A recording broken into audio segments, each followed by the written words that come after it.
এইটাই হবে, এইটাই হবে। আমি তোকে বলে তোকে শুনে না, আমি তোকে বলে দিচ্ছি সেকশন 1 2 সবারই টাওয়ার।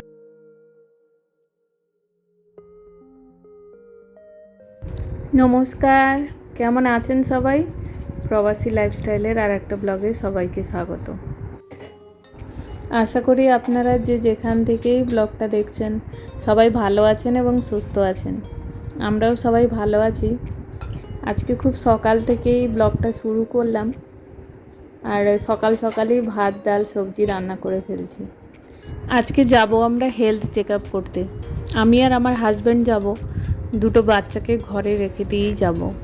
আজকে যেহেতু স্কুল থেকে ছুটি দিয়েছে, তো ওরা দুজনে থাক, রান্না টান্না করে দিয়ে যাচ্ছি, কারণ হেলথ চেক আপ করতে প্রচুর টাইম লাগে, প্রায় 3-4 ঘন্টা লেগেই যায়। অফিস থেকে প্রত্যেক বছরই ওদেরকে হেলথ চেক আপ করতে হয়, দিয়ে প্রত্যেক বছর রিপোর্ট দিতে হয় অফিসকে, হেলথ কেমন আছে না আছে সব।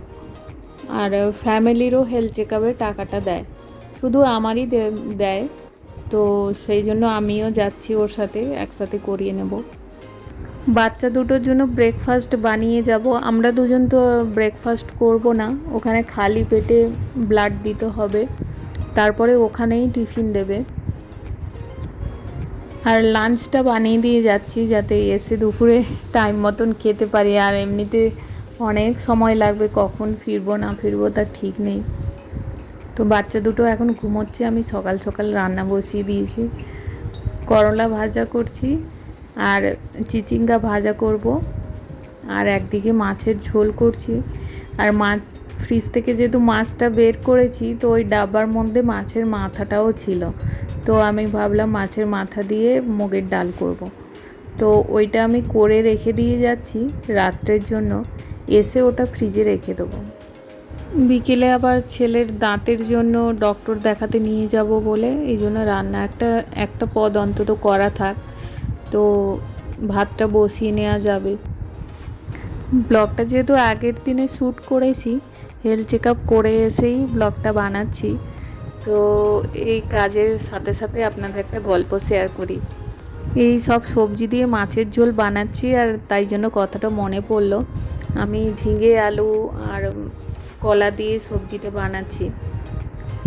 তো আমি যখন হেলথ চেক আপ করতে গিয়েছিলাম, ওখানে যে আমার ডায়েটিশিয়ান ছিল, মানে হেলথ চেক আপের পরে লাস্টে একজন ডক্টরের সাথে মিট করায়, তো উনি ছিলেন ডায়েটিশিয়ান।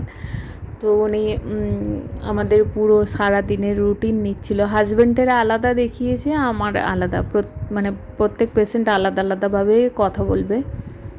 তো আমি যখন ওনার সাথে কথা বলছিলাম, তো উনি সারা দিনের রুটিন নিচ্ছিলেন যে আমি কি কাজ করি না করি, কেমন আমার লাইফস্টাইল, আর আমি কি খাই। তো আমি বললাম যে আমরা যেহেতু বাঙালি, মাছের ঝোল ভাত খেতেই বেশি পছন্দ করি। তো উনি বলছেন যে না না, মাছ প্রতিদিন খাওয়া ঠিক নয়, কারণ ওটা সপ্তাহে 2 দিনই খাবেন, কারণ প্রচুর তেল মশলা দিয়ে রান্না হয়। তখন আমি বললাম যে না, বাঙালি বাড়িতে কিন্তু সবজি দিয়ে মাছের ঝোল হলে প্রচুরই কম তেলে রান্না হয় এবং মশলা একদমই থাকে না, শুধু পেঁয়াজ দিয়ে 5 ফোড়ন দিয়ে রান্না করি। তখন উনি একটু অবাক হলেন যে মাছের ঝোল সবজি দিয়ে কী করে সম্ভব। তো উনি মহারাষ্ট্রেরই ছিলেন। তো উনি বলছেন যে মাছের ঝোল মানে তো একটু মানে তেল মশলা দিয়ে একটু স্পাইসি হবে। তো আমি বলছি যে না, বাঙালিরা এই ধরনের খায়। তখন উনি আমাকে বলছেন যে রেসিপি বলো, কেমন করে বানাও। তো আমি বললাম যে 5 ফোড়ন পেঁয়াজ দিয়ে বিভিন্ন রকম সবজি যেমন সিজনে ওঠে সেরকম সবজি দিয়েই মাছের ঝোল আমরা করে থাকি। তো উনি বলছেন আচ্ছা, এটা আমার নতুন জানা হলো, আমি একবার ট্রাই করবো। তারপরে আমি বাইরে এসে হাজব্যান্ডকে বলছি, জানো ডায়েটিশিয়ান আমার কাছ থেকে রেসিপি জেনে বলছে ট্রাই করবে। তো ও বলছে বাহ, এই হচ্ছে বাঙালি, ডক্টরকেও শিখিয়ে পড়িয়ে দিয়ে চলে আসলো। সত্যি কথা বলতে বাঙালিদের প্রচুর রান্না আছে যেগুলো আমরা প্রচুর কম তেলে রান্না করতে পারি, তাই না? কিন্তু নন বেঙ্গলি মানে নন ভেজ খাওয়া মানেই ওরা জানে যে প্রচুর তেল মশলা দিয়ে রান্না হয়, কিন্তু কম তেলেও ননভেজ যে রান্না করা যায় সেটা অনেকেই জানে না। এই তো এখন ভাজাগুলো করে নিয়েছি, আর মাছের ঝোলটা প্রায় হয়ে গেছে। আর মাছের মাথা দিয়ে মুগ ডালের ডালটা তো প্রায় সেদ্ধ হয়ে গেছে, আমি ওতে আবার একটু সবজি দিয়েছি, গাজর আর আলু ছিল, ফুলকপি থাকলেও দিলে খুব ভালো হয়। তো আমি ওপাশে তেলে 5 ফোড়ন, শুকনো লঙ্কা আর তেজপাতা ফোড়ন দিয়ে তারপরে পেঁয়াজ কুচি আর আদা রসুন বাটা একটু দিয়েছি, আর মাছের মাথা, টমেটো দিলাম একটু, আর এপাশে নুন হলুদ আর একটু গরম মশলা দিলাম। এই ডালটা এত খেতে টেস্টি হয়, এই ডালটা যখনই আমি বানাই আমার ছেলে বলে যে মনে হয় যেন কোনো বিয়ে বাড়িতে খেতে এসেছি।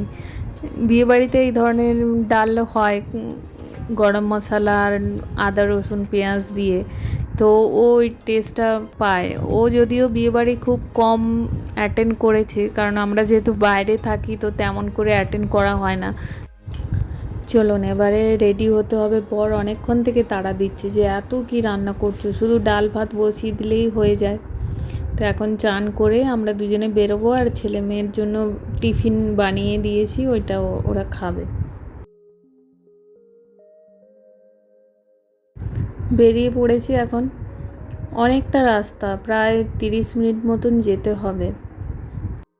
আজকে ও আবার অফিসে যাবে, ওখান থেকে টেস্ট করিয়ে কখন আসবো ঠিক নেই, তো দুপুরের পরে খেয়ে দিয়ে যাবে বলছে।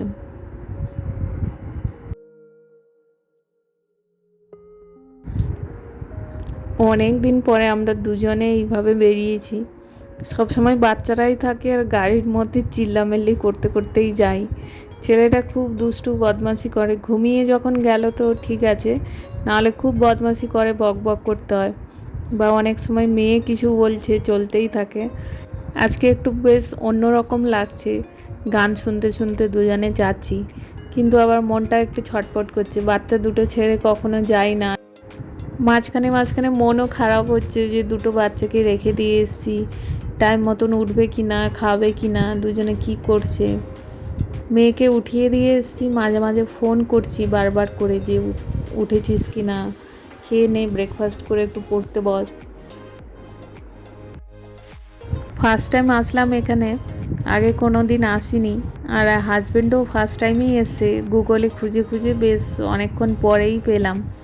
পুরো রাস্তাটা চলে এসেছি, কিন্তু ঠিক পয়েন্টে এসে আর খুঁজে পাচ্ছি না কোন জায়গায়। তো যাই হোক, এখন মোটামুটি পেয়ে গেছি, বুঝে গেছি কোন বিল্ডিংটা, এই যে সামনে এই বিল্ডিংটায় রয়েছে। এখন কোন দিক দিয়ে যেতে হবে সেটাই আমরা খুঁজছি, সিঁড়িটা কোন দিকে রয়েছে। এই যে এই পাশ দিয়ে একজনকে জিজ্ঞাসা করলাম, বলে দিল এই পাশ দিয়ে। এই হেলথ চেক আপের পয়সাটা যেহেতু কোম্পানি দিচ্ছে, তো কোম্পানি ডিসাইড করে দিয়েছে যে আমরা কোথায় করব, ওদের সাথে টাই আপ করা আছে। এইটাই হবে, এইটাই হবে।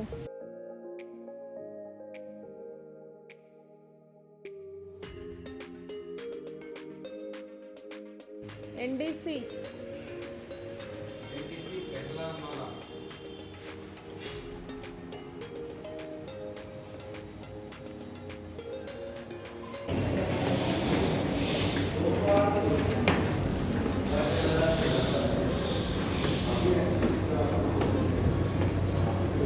এটাই কি কারেক্ট জায়গায় এসছে, জিজ্ঞাসা করো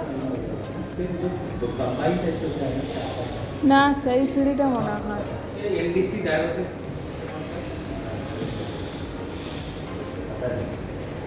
হ্যাঁ, এই সিঁড়িটা কোথায় যাচ্ছে? এ ডায়াগনিস সেন্টার, এইচডিএফসি না কি ছিল নামটা?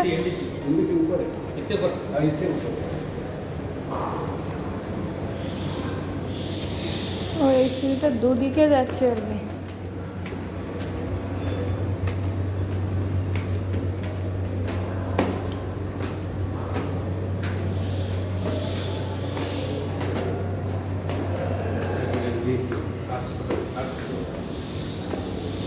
সেটা কি গ্রাউন্ড ফ্লোর?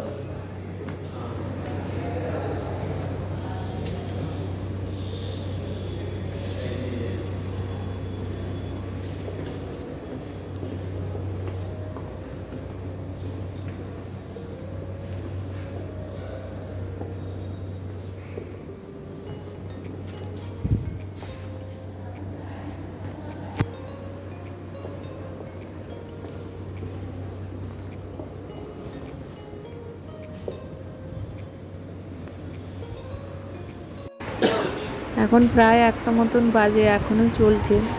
হাজব্যান্ডকে মাঝে মাঝে খুঁজে পাচ্ছি না, ও কোন রুমে ঢুকে যাচ্ছে, আমি কোনটায় ঢুকছি, মিট হচ্ছে অনেকক্ষণ পরে পরে। হয়ে গেছে, বাস এবারে বাড়ি ফিরবো। এখন প্রায় 2টো মতন বাজে। ওই সামনের বাড়িগুলো দেখুন কি সুন্দর কালারফুল লাগছে, পাহাড়ের উপরে উপরে উপরে করে বাড়িগুলো আছে, এত সুন্দর লাগছে দেখতে। যাই হোক, আজকে ব্লগটা তাহলে এখানেই শেষ করছি। ভালো থাকবেন সবাই, সুস্থ থাকবেন, দেখা হবে নতুন আরেকটা ব্লগে।